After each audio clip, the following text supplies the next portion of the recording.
Game Boy was such a revolutionary console back in the day. I saw it when it first came out and I was like, is this Chinese manufacturing thing, you know, the bricks console we used to have? But then I saw the cartridge slot in it and I put the Ninja Gaiden Shadow cartridge.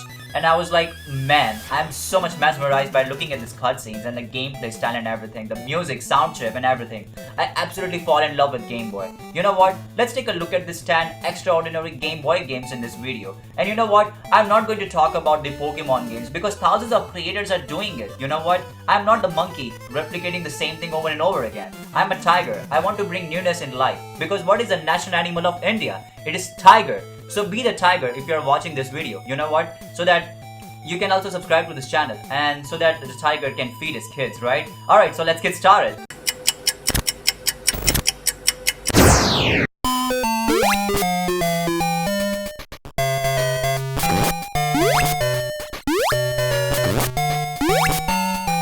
Masakari Densetsu is a hidden gem and lauded to the Game Boy lovers. Sure, it was released in 1992, but the pixel art holds us surprisingly well. The developers packed so much detail into their environments, breathing life into the world despite the limitations. It's a true hidden gem for the fans of classic platformers. Kintarou's axe-wielding action is a joy to control. You will mow down the enemies with satisfying spins and heps.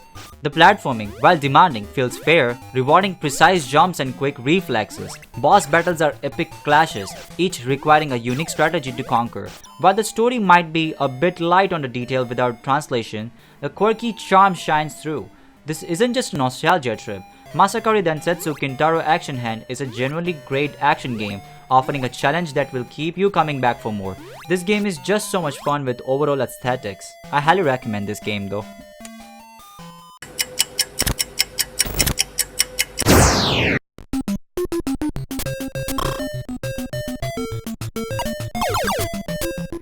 Tennis on the original Game Boy offers a surprisingly fun, albeit basic, tennis experience.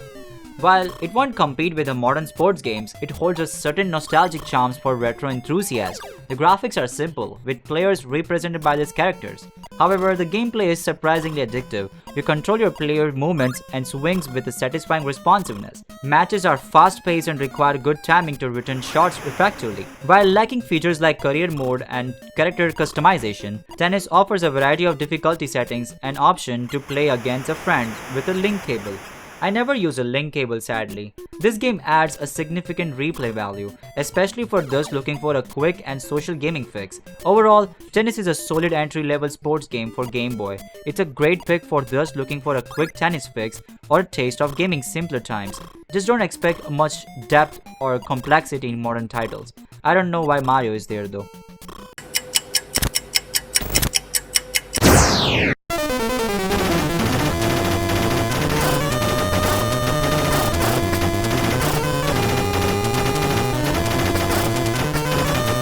Operation C shrinks a bomb-blasting action of Contra down to the portable package. While lacking of graphical fidelity of its NES cousins, it delivers a solid run-and-gun experience for Game Boy players. The side-scrolling stages are faithfully recreated, albeit in monochrome. You will blast alien hordes with a variety of weapons, including a spread shot, homing missiles, which was a new introduction over here, and iconic flamethrower. Levels alternate between the classic 2D platforming and overhead sections, keeping the things fresh. The controls are responsive, making dodging enemies, fire, and maneuvering through the tight spaces a satisfying challenge. The difficulty, however, leans towards the brutal side. Expect frequent deaths and plenty of memorization.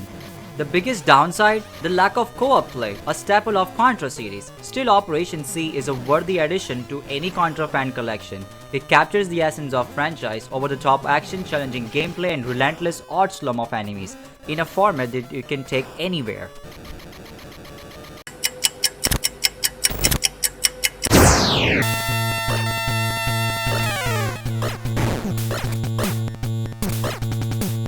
Batman, the video game for Game Boy, dives into the dark and brooding adventure with the Cape Crusader.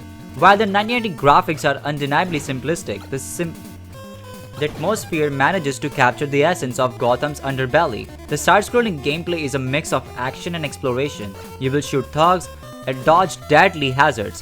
While repetitive at times, the combat is satisfying. With a nice heft of Batman's, the later levels introduce boss battles that will challenge your reflexes and require creative use of your limited arsenal. Fans of the Dark Knight and retro enthusiasts, it's a worthwhile adventure. This game is also developed by Sunsoft, so you will listen to a kick-ass music. I highly recommend this game. Check this out.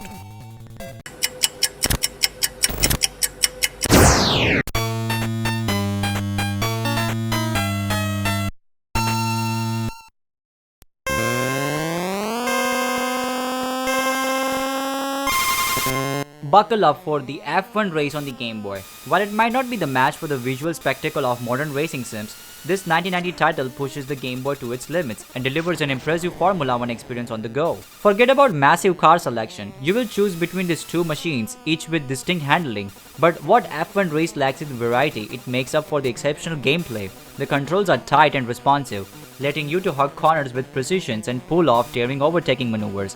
Mastering the tracks with their detail for the Game Boy scenery, it's immensely rewarding. I was also surprised to see F1 track in India, and you can see Taj Mahal over there. I wish they could have added some, Kama Sutra temples. I would have appreciated more of that. Come on Nintendo, you could have done that.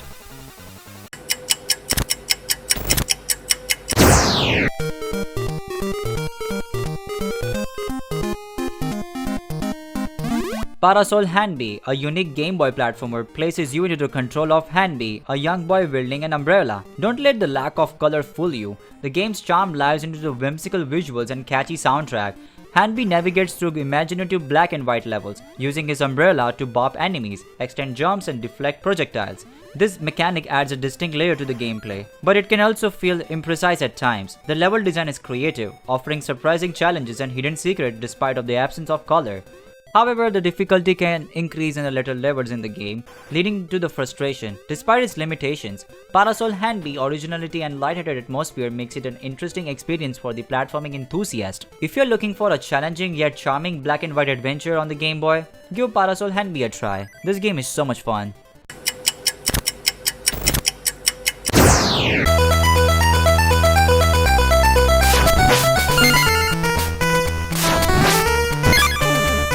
Castlevania Adventure condenses the gothic horror of the Castlevania franchise into the portable package of the Game Boy. While lacking the sprawling landscapes into the NES counterparts, this 1989 title offers a surprisingly atmospheric and engaging adventure for monster hunters on the go. The black and white graphics, while simple, effectively portrays a brooding atmosphere of Dracula's castle. You will explore labyrinthine corridors, face classic enemies like Medusa and Fleaman, and ultimately confront the Count himself. Combat is satisfying, a mix of platforming and weapon management. You will whip enemies from the distance and use an iconic Holy Cross to dispatch tougher foes. While the lack of weapon variety might feel limiting, the core mechanics are solid. Careful positioning and strategic use of the whip are the key to navigating the monster-infested corridors. Castlevania Adventure isn't without its flaws. The repetition enemy design and occasional cheap hits can be frustrating. However, for the fans of the franchise, for those looking for a gothic adventure on the go, it's a worthwhile experience. Just keep your expectations in check. It's a classic adventure with a focus of quick thrills rather than sprawling exploration. But I like this game. It's so much fun.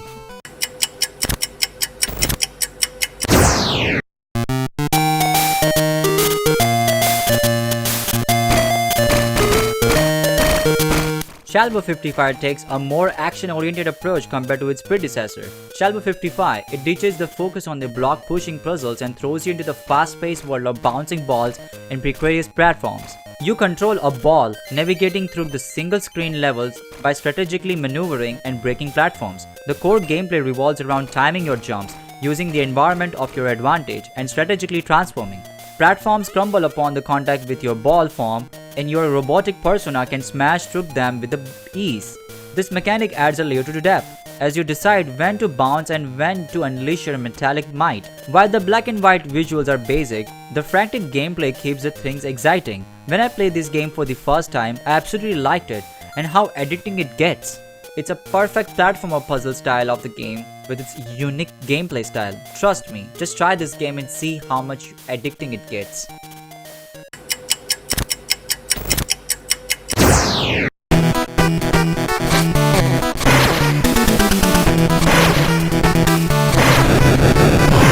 Ninja Gaiden Shadow brings the sword-slinging ninja Ryu Hayabusa on the Game Boy with a side-scrolling adventure, while a far cry from more complex NES title. Shadow offers a surprisingly fun and challenging experience for the fans and franchise for thus seeking a portable ninja fix. The graphics, while pushing the Game Boy's limits, manage to capture the essence of the Ninja Gaiden world. You will battle cyborgs, fiendish demons, and occasional hulking boss, all rendered in a blocky but detailed style. The soundtrack is highlight with the catchy tunes that pump out of the action. Ryu's moveset is a bit simplified for the portable format. You will slash enemies with your dragon sword through shurikens and unleash the fury projectile ninpo technique using a new grappling hook mechanic.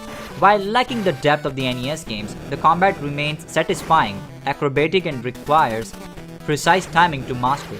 Ninja Gaiden Shadow retains on the series' punishing reputation. Expect frequent deaths and demanding boss battles and enemies that won't hesitate off your ninja reflexes.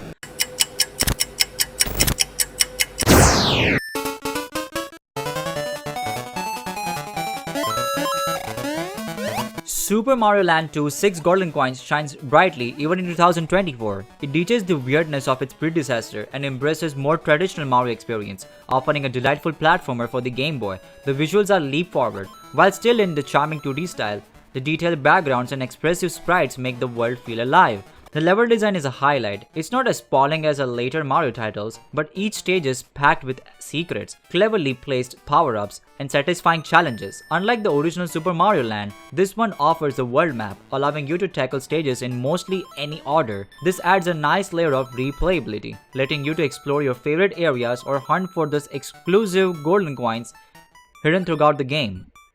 I was also surprised to see that Wario gets featured in this game for the first time and you have to beat him. It's not Bowser this time, whether you are a long-time Mario fan or a newcomer to the genre. This is a must-play for retro enthusiasts. This is such an underrated Mario game, the best Mario game ever. That's why this game is in number 1. These are some of my recommendations for extraordinary games, and I find them extraordinary because of the dashing gameplay styles. You will absolutely have a lot of fun with these games. If you like this video, then check out my other episodes on top 10s. Thank you so much for watching.